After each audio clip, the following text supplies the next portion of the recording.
Kalau untuk TK, dia lebih ke pembiasaan. Di 6 bulan pertama itu pasti pembiasaan, semuanya pembiasaan positif gitu ya. Practical life namanya kalau di kita. Jadi anak TK yang masuk ke sekolah Montessori itu sudah terbiasa makan sendiri, minum sendiri, ngambil air sendiri, nyuci piring sendiri kalau di sekolah itu. Bahkan anak 2 tahun tuh dia ikut ngantri gitu. TUC pernah lihat nggak ya waktu ke sekolah? Pernah. Waktu ke sekolah itu misalkan snack time tuh jam 9 gitu ya. Itu anak berbagai umur duduk bersamaan gitu di tempat snack time itu.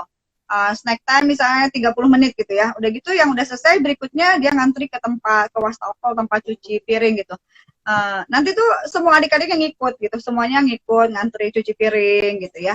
Dan nggak ada yang disalahkan, nggak ada yang ditegur, nggak ada yang evaluasi saat itu. Anak betul-betul dibiarkan mengalami proses pembelajaran secara natural gitu ya, secara natural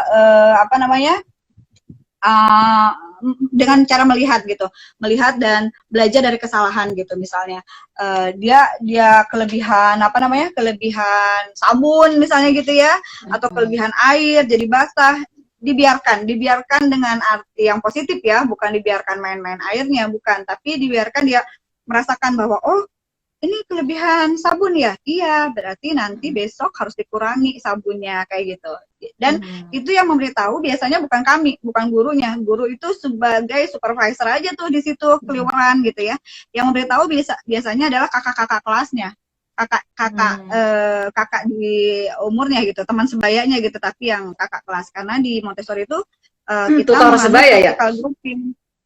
Ya betul. Jadi kalau vertical grouping itu satu grup misalnya 5 orang gitu ya.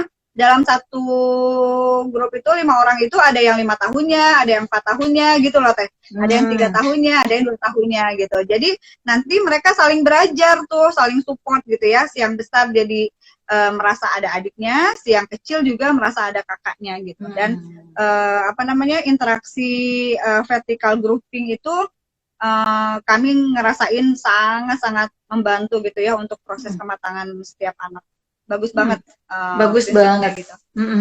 Jadi di sini meminimalisir bullying ya, Teh. Jadi nyaman gitu. Oh iya, betul. Bullying tidak ada gitu mah. Kalaupun itu terjadi, misalnya di tengah semester ada siswa baru gitu ya, yang dia masih megap-megap teradaptasi gitu. Dia merasa jadi senior karena di kelompoknya masih kecil-kecil gitu ya, 3, 2 tahun gitu. Sedangkan dia 6 tahun gitu misalnya gitu ya. Mungkin akan ada 1 kali, 2 kali gitu ya, tapi udah gitu nanti dia bakal ngelihat sendiri kalau oh ternyata di kelompok lain walaupun dia lebih besar begitu ya gitu. Maksudnya membantu gitu. Betul. Jadi proses yang dibiarkan secara alami, anak itu belajar dari lingkungannya gitu ya. Itu prinsip yang saya suka banget dari Montessori dulu gitu ya.